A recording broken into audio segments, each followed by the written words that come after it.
എല്ലാ വിദ്യാർത്ഥികൾക്കും പുതിയൊരു വീഡിയോയിലേക്ക് സ്വാഗതം. ഈ വർഷത്തെ +1 ഹയർ സെക്കൻഡറി മെറിറ്റ് കോട്ട, സ്പോർട്സ് കോട്ട, അതുപോലെ തന്നെ മോഡൽ റെസിഡൻഷ്യൽ സ്കൂൾ എന്നിങ്ങനെയുള്ള വിവിധ വിഭാഗങ്ങളിലേക്കുള്ള സെക്കൻഡ് അലോട്ട്മെൻറ്റ് റിസൾട്ട് നാളെ പ്രസിദ്ധീകരിക്കും. അതായത് ജൂൺ 9-ാം തീയതി പ്രസിദ്ധീകരിക്കും. അപ്പോൾ ജൂൺ 9-ാം തീയതി വൈകുന്നേരത്തോടെ വിദ്യാർത്ഥികൾക്ക് നിങ്ങളുടെ അലോട്ട്മെൻറ്റ് റിസൾട്ട് അറിയാൻ സാധിക്കുന്നതാണ്. അപ്പോൾ വിദ്യാർത്ഥികളുടെ ഈ ഒരു സെക്കൻഡ് അലോട്ട്മെൻറ്റ് റിസൾട്ട് വന്ന ശേഷം വിദ്യാർത്ഥികൾ എന്തൊക്കെ കാര്യങ്ങളാണ് ശ്രദ്ധിക്കേണ്ടത്, അതുപോലെ തന്നെ നിങ്ങൾക്ക് അഡ്മിഷൻ എങ്ങനെയാണ് നിങ്ങൾ നേടേണ്ടത്, അതുപോലെ തന്നെ എങ്ങനെയാണ് സെക്കൻഡ് അലോട്ട്മെൻറ്റ് റിസൾട്ട് പരിശോധിക്കുന്നത് എന്നിങ്ങനെയുള്ള വിവരങ്ങൾ നിങ്ങൾക്ക് ഈ ഒരു വീഡിയോ വഴി മനസ്സിലാക്കാൻ സാധിക്കുന്നതാണ്. അപ്പോൾ നിലവിൽ നിങ്ങൾക്ക് വെബ്സൈറ്റിൽ കാൻഡിഡേറ്റ് ലോഗിൻ എന്ന് പറഞ്ഞുകൊണ്ട് കാണാൻ സാധിക്കത്തില്ല.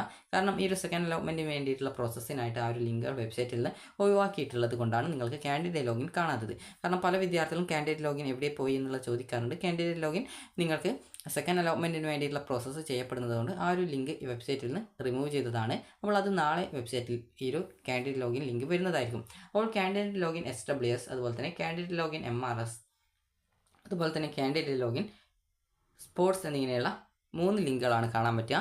ഇതിൽ നിങ്ങൾ ഏതിനൊക്കെയാണ് അപേക്ഷ സമർപ്പിച്ചിട്ടുണ്ടായിരുന്നത് ആ ഒരു ലിങ്കുകളിലൊക്കെ ക്ലിക്ക് ചെയ്തുകൊണ്ട് നിങ്ങൾക്ക് നിങ്ങളുടെ അലോട്ട്മെൻറ്റ് റിസൾട്ട് ചെക്ക് ചെയ്യാവുന്നതാണ്. ഇനി എങ്ങനെയാണ് നിങ്ങളുടെ റിസൾട്ട് പരിശോധിക്കാൻ നോക്കാം. അപ്പോൾ നിങ്ങൾ ഇതിൽ ഏതിലൊക്കെയാണ് അപേക്ഷ സമർപ്പിച്ചത് അതിൻ്റെയൊക്കെ ആ ഒരു ലിങ്കുകൾ കൃത്യമായിട്ട് നിങ്ങൾ ഓപ്പൺ ചെയ്ത് നോക്കേണ്ടതാണ്. നിങ്ങൾക്ക് അലോട്ട്മെൻറ്റ് കിട്ടിയിട്ടുണ്ടോ ഇല്ലയോ എന്നുള്ളത് പരിശോധിക്കേണ്ടതാണ്. അപ്പോൾ നിങ്ങൾ ശ്രദ്ധിക്കേണ്ട മറ്റൊരു കാര്യം എന്ന് പറയുന്നത്, നിങ്ങൾക്ക് ഫസ്റ്റ് അലോട്ട്മെൻറ്റിൽ ഈ ഒരു കോട്ടകളിൽ ഏതിലെങ്കിലും അലോട്ട്മെൻറ്റ് കിട്ടിയിട്ടുണ്ട്, എന്നാൽ നിങ്ങൾ അഡ്മിഷൻ നേടിയിട്ടില്ല എങ്കിൽ അതിൽ നിങ്ങൾക്ക് അലോട്ട്മെൻറ്റ് കിട്ടാനുള്ള സാധ്യത കുറവാണ്. അപ്പോൾ അതുകൊണ്ട് തന്നെ നിങ്ങൾക്ക് ഫസ്റ്റ് അലോട്ട്മെൻറ്റിൽ കിട്ടിയിട്ട് നിങ്ങൾ അഡ്മിഷൻ എടുത്തതോ അല്ലെങ്കിൽ ഇതുവരെ അലോട്ട്മെൻറ്റ് ഒന്നും കിട്ടാത്തതോ ആയിട്ടുള്ള വിദ്യാർത്ഥികളും എല്ലാ ലിങ്കുകളും കൃത്യമായിട്ട് പരിശോധിച്ച് നോക്കുക. നിങ്ങൾക്ക് ഏതിലാണ് അലോട്ട്മെൻറ്റ് കിട്ടിയത് എന്നുള്ളത് കൃത്യമായിട്ട് നിങ്ങൾക്ക് മനസ്സിലാക്കാൻ സാധിക്കുന്നതാണ്. അപ്പോൾ ആദ്യം തന്നെ നിങ്ങൾ ചെയ്യേണ്ടത് കാൻഡിഡേറ്റ് ലോഗിൻ SWS എന്നുള്ള ലിങ്ക് മുഖേന നിങ്ങളുടെ മെറിറ്റ് അലോട്ട്മെൻറ്റ് പരിശോധിക്കാം. അപ്പോൾ ആദ്യം തന്നെ നിങ്ങൾ കാൻഡിഡേറ്റ് ലോഗിൻ SWS എന്ന ലിങ്കിൽ ക്ലിക്ക് ചെയ്യുക. പിന്നീട് നിങ്ങളുടെ ആപ്ലിക്കേഷൻ നമ്പർ നൽകുക, അതുപോലെ തന്നെ പാസ്വേഡ് നൽകുക, അതുപോലെ തന്നെ നിങ്ങൾ ഏത് ജില്ലയിലേക്കാണ് അപേക്ഷിച്ചത് ആ ഒരു ജില്ല കൂടി നൽകുക. അതിനുശേഷം വിദ്യാർത്ഥികൾ നിങ്ങൾ എന്നിട്ട് ലോഗിൻ ചെയ്യുക. ലോഗിൻ ചെയ്യുന്ന സമയത്ത് വിദ്യാർത്ഥികൾക്ക് കാണാൻ പറ്റുന്നതാണ് congratulations you have got allotment എന്ന് പറഞ്ഞുകൊണ്ട് കാണാം. അതായത് congratulations you have got allotment you have allotment എന്ന് പറഞ്ഞുകൊണ്ട് കാണാൻ സാധിക്കും. അപ്പോൾ നിങ്ങൾക്ക് അലോട്ട്മെൻറ്റ് കിട്ടി എന്ന് മനസ്സിലാക്കാം. പച്ച കളറിലാണ് കൺഗ്രാജുലേഷൻ എന്ന് പറഞ്ഞുകൊണ്ട് കൊടുത്തിട്ടുണ്ടാവുക. അപ്പോൾ നിങ്ങൾക്ക് മനസ്സിലാക്കാം അലോട്ട്മെൻറ്റ് കിട്ടിയിട്ടുണ്ട് എന്ന് മനസ്സിലാക്കാം. അതുപോലെ തന്നെ ചില വിദ്യാർത്ഥികൾക്ക് sorry you have no allotment എന്നാണ് കാണാൻ പറ്റുക. അപ്പോൾ അങ്ങനെയുള്ള വിദ്യാർത്ഥികൾക്ക് ഈ ഒരു അലോട്ട്മെൻറ്റ് കിട്ടിയിട്ടില്ല എന്ന് മനസ്സിലാക്കാം. അതുപോലെ തന്നെ ചില വിദ്യാർത്ഥികൾക്ക് sorry you have no change എന്നാണ് കാണാൻ പറ്റുക. Sorry you have no change എന്നാണ് കാണുന്നതെങ്കിൽ നിങ്ങൾക്ക് ഫസ്റ്റ് അലോട്ട്മെൻറ്റിൽ നിങ്ങൾക്ക് അഡ്മിഷൻ ലഭിച്ച വിദ്യാർത്ഥി അഡ്മിഷൻ ടെമ്പററി ആയിട്ടോ അല്ലെങ്കിൽ പെർമനൻ്റ് ആയിട്ടോ അഡ്മിഷൻ നേടിയിട്ടുണ്ടായിരിക്കും. അപ്പോൾ അങ്ങനെയുള്ള വിദ്യാർത്ഥികൾക്ക് സെക്കൻഡ് അലോട്ട്മെൻറ്റിൽ വേറെ ഒരു സ്കൂളിലും അല്ലെങ്കിൽ വേറൊരു ഓപ്ഷനിലും കിട്ടിയിട്ടില്ല എന്നുള്ളതാണ് sorry you have no change എന്ന് പറഞ്ഞുകൊണ്ട് കൊടുത്തിട്ടുള്ളത്. അപ്പോൾ നിങ്ങൾക്ക് ഈ ഒരു രീതിയിൽ മനസ്സിലായിട്ടുണ്ടാകുമെന്ന് കരുതുന്നു.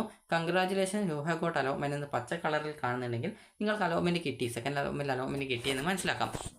അതുപോലെ തന്നെ നിങ്ങൾക്ക് sorry you have no allotment എന്നാണെങ്കിൽ നിങ്ങൾക്ക് ഫസ്റ്റ് അലോട്ട്മെൻറ്റിലും കിട്ടിയിട്ടുണ്ടാവില്ല, സെക്കൻഡ് അലോട്ട്മെൻറ്റിലും ഇപ്പോൾ പുതുതായിട്ടും കിട്ടിയിട്ടുണ്ടാവില്ല. അതേസമയം sorry you have no change എന്നാണ് കാണുന്നത്. അതായത് നിങ്ങൾക്ക് പുതുതായിട്ട് മാറ്റമൊന്നും വന്നിട്ടില്ല. അതായത് ഫസ്റ്റ് അലോട്ട്മെൻറ്റിൽ നിങ്ങൾക്ക് അലോട്ട്മെൻറ്റ് കിട്ടിയിട്ടുണ്ടായിരുന്നു, എന്നാൽ സെക്കൻഡ് അലോട്ട്മെൻറ്റിൽ മറ്റൊരു ഓപ്ഷനിലേക്ക് അലോട്ട്മെൻറ്റ് ലഭിച്ചിട്ടില്ല എന്നാണ് ഉണ്ടാവുക. അതുപോലെ തന്നെ ചില വിദ്യാർത്ഥികൾക്ക് ഇങ്ങനെയാണ് ഉണ്ടാവുക, sorry you have no allotment and അതായത് നിങ്ങളുടെ ആപ്ലിക്കേഷൻ നിങ്ങൾ നോൺ ജോയിൻഡ് ആണ്, അതുകൊണ്ട് തന്നെ നിങ്ങളെ അലോട്ട്മെൻറ്റിന് പരിഗണിച്ചിട്ടില്ല എന്നാണ് ഉണ്ടാവുക. അതായത് നോൺ ജോയിൻഡ് എന്ന് പറഞ്ഞാൽ നിങ്ങൾ ഏത് കോട്ടയിൽ അലോട്ട്മെൻറ്റ് കിട്ടി നിങ്ങൾ അഡ്മിഷൻ നേടിയിട്ടില്ല. അപ്പോൾ അങ്ങനെയുള്ള വിദ്യാർത്ഥികളാണ് നോൺ ജോയിൻ എന്ന് പറയുന്നത്. അപ്പോൾ നിങ്ങൾ ഒരു കോട്ടയിൽ അലോട്ട്മെൻറ്റ് കിട്ടി നിങ്ങൾ അഡ്മിഷൻ നേടിയിട്ടില്ലെങ്കിൽ ആ ഒരു കോട്ടയിൽ പിന്നീട് നിങ്ങളെ പരിഗണിക്കില്ല. അതുകൊണ്ടാണ് നോൺ ജോയിൻ എന്ന് പറയുന്നത്. അപ്പോൾ ഇത്രയുമാണ് ഉണ്ടായിരിക്കുക. അതുപോലെ തന്നെ ചില വിദ്യാർത്ഥികൾക്കാണെങ്കിൽ നിങ്ങൾക്ക് ഈ ഒരു sorry you have no allotment എന്നാണ് ഉണ്ടാവുക. കാരണം അപേക്ഷയിൽ എന്തെങ്കിലും തെറ്റുകൾ ഉണ്ടെങ്കിൽ നിങ്ങൾക്ക് സ്കൂളിൽ നിന്ന് അഡ്മിഷൻ തരാത്ത വിദ്യാർത്ഥികൾക്കും sorry you have no allotment എന്ന് മാത്രമേ ഉണ്ടാവുള്ളൂ. അപ്പോൾ ഇനി വിദ്യാർത്ഥികൾ ശ്രദ്ധിക്കേണ്ട കാര്യങ്ങൾ എന്തൊക്കെയാണെന്ന് നോക്കാം. ഈ ഒരു അലോട്ട്മെൻറ്റ് ലഭിച്ച വിദ്യാർത്ഥികൾ എങ്ങനെയാണ് ഈ ഒരു അലോട്ട്മെൻറ്റിൻ്റെ റിസൾട്ട് പരിശോധിക്കേണ്ടത് എന്നുള്ള കാര്യം കൂടി നോക്കാം. നിങ്ങൾക്ക് അലോട്ട്മെൻറ്റ് കിട്ടിയിട്ടുണ്ടെങ്കിൽ അവിടെ നിങ്ങൾക്ക് കാണാൻ പറ്റുന്നതാണ് സെക്കൻഡ് അലോട്ട്മെൻറ്റ് റിസൾട്ട് എന്നുള്ള ഒരു ലിങ്ക് നിങ്ങൾക്ക് കാണാം. അതിൽ ക്ലിക്ക് ചെയ്യുക. അതിൽ ക്ലിക്ക് ചെയ്ത ശേഷം നിങ്ങൾക്ക് അലോട്ട്മെൻറ്റ് കിട്ടിയ വിദ്യാർത്ഥികളും കിട്ടാത്ത വിദ്യാർത്ഥികളും ആ ഒരു ലിങ്കിൽ ക്ലിക്ക് ചെയ്യേണ്ടതാണ്. ക്ലിക്ക് ചെയ്ത ശേഷം നിങ്ങൾക്ക് വ്യൂ അലോട്ട്മെൻറ്റ് ലെറ്റർ എന്നാണ് കാണുന്നതെങ്കിൽ നിങ്ങൾക്ക് അലോട്ട്മെൻറ്റ് ലഭിച്ച ഒരു വിദ്യാർത്ഥിക്ക് സെക്കൻഡ് അലോട്ട്മെൻറ്റിൻ്റെ അലോട്ട്മെൻറ്റ് ലെറ്ററാണ് ആ ഒരു പേജിൽ ഉണ്ടാവുക. അപ്പോൾ അത് ക്ലിക്ക് ചെയ്ത് ഡൗൺലോഡ് ചെയ്തെടുക്കുക. ഡൗൺലോഡ് ചെയ്തെടുത്ത ശേഷം നിങ്ങൾക്ക് അലോട്ട്മെൻറ്റ് കിട്ടിയ സ്കൂളിൽ പോയിട്ട് അഡ്മിഷൻ നേടാവുന്നതാണ്.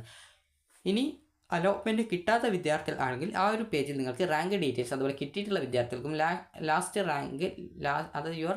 റാങ്ക് എന്ന് പറഞ്ഞുകൊണ്ട് ലിങ്ക് കാണാൻ പറ്റും. ജസ്റ്റ് നിങ്ങൾ അതിൽ ക്ലിക്ക് ചെയ്യുക. നിങ്ങളുടെ ബാക്കിയുള്ള ഓപ്ഷനുകൾ ഏതൊക്കെയാണ്, അല്ലെങ്കിൽ ആ ടോട്ടലായിട്ട് എത്ര ഓപ്ഷനുകൾ അത് ബാക്കിയായിട്ടുണ്ട്. അപ്പോൾ ആ ഒരു ഓപ്ഷനുകളുടെ ഓരോ സ്കൂളിലെയും നിങ്ങളുടെ റാങ്കും ലാസ്റ്റ് റാങ്കും നിങ്ങൾക്ക് കാണാൻ പറ്റും. അതിൽ നിങ്ങൾക്ക് എവിടെയാണോ അഡ്മിഷൻ കിട്ടാൻ സാധ്യതയുള്ളത് അത് കൃത്യമായിട്ട് തേർഡ് അലോട്ട്മെൻറ്റിന് അഡ്മിഷൻ കിട്ടാൻ സാധ്യതയുള്ളത് അത് കൃത്യമായിട്ട് നിങ്ങൾക്ക് മനസ്സിലാക്കാൻ സാധിക്കുന്നതാണ്. ഇനി അലോട്ട്മെൻറ്റ് കിട്ടിയ വിദ്യാർത്ഥികളും കിട്ടാത്ത വിദ്യാർത്ഥികളും എന്തൊക്കെ കാര്യങ്ങളാണ് ചെയ്യേണ്ടത് എന്നുള്ള കാര്യം നമുക്ക് നോക്കാം. അപ്പോൾ ആദ്യം തന്നെ ചെയ്യേണ്ടത്, ഇപ്പോൾ ഒരു ഉദാഹരണത്തിന് ഞാൻ ജസ്റ്റ് ഒരു 5 ഓപ്ഷൻ വെച്ചിട്ട് നിങ്ങൾക്ക് ഒരു ഉദാഹരണം പറഞ്ഞു തരാം. അപ്പോൾ നിങ്ങൾക്ക് ഈ ഒരു സെക്കൻഡ് അലോട്ട്മെൻറ്റിൽ എവിടെയും കിട്ടിയിട്ടില്ല, ഫസ്റ്റ് അലോട്ട്മെൻറ്റിലും എവിടെയും കിട്ടിയിട്ടില്ല, സെക്കൻഡ് അലോട്ട്മെൻറ്റിലും എവിടെയും കിട്ടിയിട്ടില്ല എങ്കിൽ നിങ്ങൾ തേർഡ് അലോട്ട്മെൻറ്റിനായിട്ട് വെയിറ്റ് ചെയ്യുക. ഇനി അടുത്തതായിട്ടുള്ളത്, നിങ്ങൾക്ക് ഫസ്റ്റ് അലോട്ട്മെൻറ്റിൽ എവിടെയും കിട്ടിയിട്ടില്ല, സെക്കൻഡ് അലോട്ട്മെൻറ്റിൽ ആദ്യമായിട്ട് എവിടെയെങ്കിലും അലോട്ട്മെൻറ്റ് കിട്ടിയെന്ന് വിചാരിക്കുക. അപ്പോൾ അങ്ങനെ കിട്ടിയിട്ടുണ്ടെങ്കിൽ അതിൽ ഒന്നാമത്തെ ഓപ്ഷൻ ആയിരുന്നു നിങ്ങൾക്ക് അലോട്ട്മെൻറ്റ് സെക്കൻഡിൽ കിട്ടിയതെങ്കിൽ അവിടെ പോയിട്ട് നിങ്ങൾ പെർമനൻറ്റ് അഡ്മിഷൻ നേടുക, അത് സ്ഥിര പ്രവേശനം നേടുക. അതുപോലെ തന്നെ നിങ്ങൾക്ക് ഒന്നാമത്തെ ഓപ്ഷൻ അല്ല രണ്ടാമത്തെയോ മൂന്നാമത്തെയോ നാലാമത്തെ അഞ്ചാമത്തെയോ ഇതിൽ ഏതെങ്കിലും ഒരു ഓപ്ഷനാണ് നിങ്ങൾക്ക് കിട്ടിയതെങ്കിൽ നിങ്ങൾക്ക് ആവശ്യമുള്ളവർക്ക് പെർമനൻറ്റ് അഡ്മിഷൻ എടുക്കാം, അല്ലാത്തവർക്ക് ടെമ്പററി അഡ്മിഷൻ എടുക്കാനും സാധിക്കുന്നതാണ്. അതുപോലെ തന്നെ നിങ്ങൾക്ക് ഏതെങ്കിലും ഹയർ ഓപ്ഷൻ റിമൂവ് ചെയ്യണമെങ്കിൽ അങ്ങനെ റിമൂവ് ചെയ്യാനുള്ള ഫോം സ്കൂളിൽ നിന്ന് കിട്ടുന്നതാണ്. അപ്പോൾ അങ്ങനെ നിങ്ങൾക്ക് വേണമെങ്കിൽ റിമൂവ് ചെയ്യാനുള്ള സൗകര്യം ലഭ്യമാകുന്നതായിരിക്കും. അത് പെർമനൻറ്റ് അഡ്മിഷൻ നേടുന്നവർക്കും മാത്രമാണ് ഈ കൂടുതൽ, അതായത് അവരുടെ എല്ലാ ഓപ്ഷനും റിമൂവ് ചെയ്യാൻ പറ്റുക. എന്നാൽ ടെമ്പററി അഡ്മിഷൻ നേടുന്ന വിദ്യാർത്ഥികൾക്ക് ആവശ്യമെങ്കിൽ മാത്രം ഹയർ ഓപ്ഷൻസ് റിമൂവ് ചെയ്ത് കൊടുത്താൽ മതിയാകും. ഇനി അടുത്തതായിട്ടുള്ളത്, വിദ്യാർത്ഥികൾക്കിപ്പോൾ ഫസ്റ്റ് അലോട്ട്മെൻറ്റ് കിട്ടിയിട്ടുണ്ടായിരുന്നു. അപ്പോൾ ആ ഒരു ഫസ്റ്റ് അലോട്ട്മെൻറ്റിൽ നിങ്ങൾക്ക് അലോട്ട്മെൻറ്റ് കിട്ടിയിട്ടുണ്ടായിരുന്നു. എന്നാൽ സെക്കൻഡ് അലോട്ട്മെൻറ്റ് വന്ന സമയത്ത് ഫസ്റ്റ് അലോട്ട്മെൻറ്റിൽ ഇപ്പോൾ ഒന്നാമത്തെ ഓപ്ഷനാണ് കിട്ടിയതെങ്കിൽ നിങ്ങൾക്ക് സെക്കൻഡ് അലോട്ട്മെൻറ്റിൽ പരിഗണിക്കില്ല. കാരണം പെർമനൻറ്റ് അഡ്മിഷനാണ് ഒന്നാമത്തെ ഓപ്ഷന്. അതുപോലെ തന്നെ അതിന് മുകളിൽ മറ്റ് ഓപ്ഷനുകളൊന്നും ഇല്ലാത്തതുകൊണ്ട് തന്നെ അടുത്ത സെക്കൻഡ് അലോട്ട്മെൻറ്റിൽ പരിഗണിക്കാൻ സാധിക്കുകയും ഇല്ല. അതുപോലെ തന്നെ നിങ്ങൾക്ക് സെക്കൻഡ് അലോട്ട്മെൻറ്റിൽ ഇപ്പോൾ അഞ്ചാമത്തെ ഓപ്ഷനാണ് കിട്ടിയതെന്ന് വിചാരിക്കുക. അപ്പോൾ അവിടെ നിങ്ങൾ ടെമ്പററി ആയിട്ട് അഡ്മിഷൻ നേടി, അതല്ലെങ്കിൽ പെർമനൻ്റ് ആയിട്ട് അഡ്മിഷൻ നേടി. സെക്കൻഡ് അലോട്ട്മെൻറ്റ് വന്ന സമയത്ത് എവിടെയും അലോട്ട്മെൻറ്റ് കിട്ടിയിട്ടില്ല. അപ്പോൾ എവിടെയും അലോട്ട്മെൻറ്റ് കിട്ടാത്ത സാഹചര്യത്തിൽ നിലവിൽ നിങ്ങൾ അഡ്മിഷൻ നേടിയ സ്കൂളിൽ തന്നെ ടെമ്പററി ആയിട്ട് അഡ്മിഷൻ തുടരാം. അതുപോലെ പെർമനൻറ്റ് അഡ്മിഷൻ എടുത്തവരാണെങ്കിൽ ആ ഒരു രീതിയിൽ പെർമനൻ്റ് ആയിട്ട് അഡ്മിഷൻ നേടാൻ ആ ഒരു അഡ്മിഷനിൽ തുടരാവുന്നതാണ്.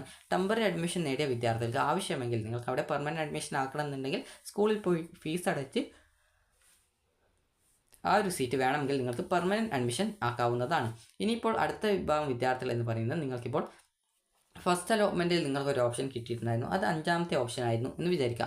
അപ്പോൾ സെക്കൻഡ് അലോട്ട്മെൻറ്റിൽ നിങ്ങൾക്ക് അലോട്ട്മെൻറ്റ് കിട്ടിയിട്ടുള്ളത് ഒന്നാമത്തെ ഓപ്ഷൻ ആണെങ്കിൽ നിങ്ങൾ പോയിട്ട് പെർമനൻറ്റ് അഡ്മിഷൻ നേടുക. അതായത് ഇവിടെ ഈ ഒരു സ്കൂളിൽ ചിലപ്പോൾ ഒന്നാമത്തെ ഓപ്ഷൻ സെയിം സ്കൂളിലാണ് നിങ്ങൾക്ക് കിട്ടിയതെങ്കിൽ ആ ഒരു കോഴ്സ് മാറ്റത്തിൻ്റെ ഫലമായിട്ട് നിങ്ങൾക്ക് അവിടെ പോയിട്ട് നിങ്ങൾ ടെമ്പററി അല്ല പെർമനൻറ്റ് അഡ്മിഷനാണ് എടുക്കേണ്ടി വരിക. അതുപോലെ തന്നെ നിങ്ങളുടെ ഫീസ് എന്തെങ്കിലും ഉണ്ടെങ്കിൽ ആ ഒരു ഫീസ് കൂടി അടച്ചുകൊണ്ട് നിങ്ങൾ പോയിട്ട് പെർമനൻറ്റ് അഡ്മിഷൻ നേടുക.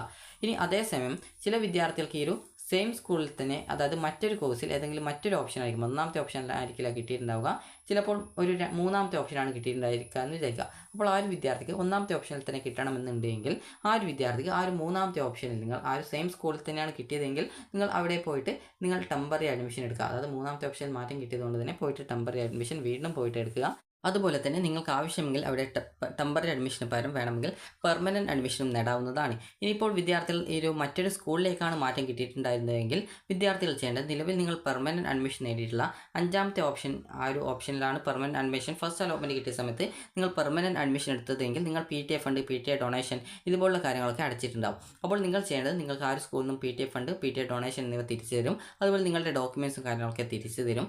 അതുപോലെ തന്നെ ഈ ഒരു അഡ്മിഷൻ ഫീസ് തിരിച്ചു തരില്ല. അഡ്മിഷൻ ഫീസ് നിങ്ങൾ പുതുതായിട്ട് കിട്ടിയുള്ള സ്കൂളിൽ പോകുന്ന സമയത്ത് അഡ്മിഷൻ ഫീസ് അടച്ചതിൻ്റെ റെസിപ്റ്റ് നൽകിയാൽ മതി. അപ്പോൾ അങ്ങനെയെങ്കിൽ അഡ്മിഷൻ ഫീസിൻ്റെ ഭാഗമായി എക്സ്ട്രാ വല്ല ഫീ പേയ്മെൻറ്റ് വരികയാണെങ്കിൽ മാത്രമാണ് നിങ്ങൾ അടക്കേണ്ടതായിട്ട് വരിക. അതുപോലെ തന്നെ നിങ്ങൾ ചെയ്യേണ്ടത്, നിങ്ങളുടെ പാരൻറ്റിനെയും കൂട്ടിയിട്ട്, നിങ്ങളുടെ രക്ഷിതാവിനെയും കൂട്ടിയിട്ട് നിങ്ങൾക്ക് സെക്കൻഡ് അലോട്ട്മെൻറ്റിൽ പുതിയൊരു സ്കൂളിലാണ് കിട്ടിയതെങ്കിൽ നിങ്ങളുടെ ഡോക്യുമെൻറ്റ്സ് ആദ്യം പോയി വാങ്ങിച്ച് നിങ്ങൾ പുതുതായിട്ട് കിട്ടിയ സ്കൂളിൽ ഈ ഒരു അഡ്മിഷൻ നേടാനുള്ള ലാസ്റ്റ് ഡേറ്റിന് മുമ്പായിട്ട് തന്നെ നേരത്തെ തന്നെ പോയിട്ട് നിങ്ങളുടെ പാരൻറ്റിനെയും കൂട്ടിയിട്ട് പോയിട്ട് നിങ്ങൾ അഡ്മിഷൻ നേടുക.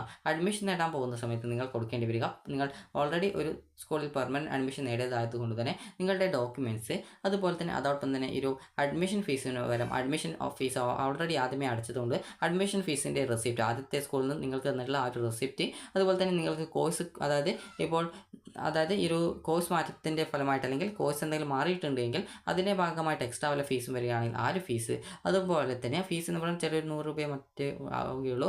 അതുപോലെ തന്നെ വിദ്യാർത്ഥികൾക്ക് ഈ ഒരു PTA ഫണ്ട്, PTA ഡൊണേഷൻ എന്നിങ്ങനെയുള്ള കാര്യങ്ങളൊക്കെ അടിച്ചുകൊണ്ട് നിങ്ങൾക്ക് സെക്കൻഡ് അലോട്ട്മെൻറ്റ് കിട്ടിയുള്ള ആ ഒരു സ്കൂളിൽ പോയിട്ട് നിങ്ങൾക്ക് അഡ്മിഷൻ നേടാവുന്നതാണ്.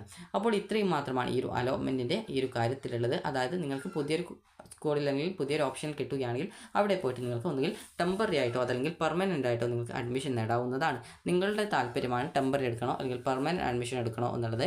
അപ്പോൾ വിദ്യാർത്ഥികൾക്ക് ഈ ഒരു വീഡിയോ ഉപകാരപ്രദമായിട്ടുണ്ടെന്ന് കരുതുന്നു. എല്ലാ വിദ്യാർത്ഥികൾക്കും ഇഷ്ടപ്പെട്ട സ്കൂളിലേക്കും കോഴ്സിലേക്കും അലോട്ട്മെൻറ്റ് കിട്ടട്ടെ എന്ന് ആശംസിക്കുന്നു. അപ്പോൾ വിദ്യാർത്ഥികൾക്ക് ഈ ഒരു വീഡിയോ ഉപകാരപ്രദമായിട്ടുണ്ടെങ്കിൽ ലൈക്ക് ചെയ്യുക, ഷെയർ ചെയ്യുക. Thank you for watching.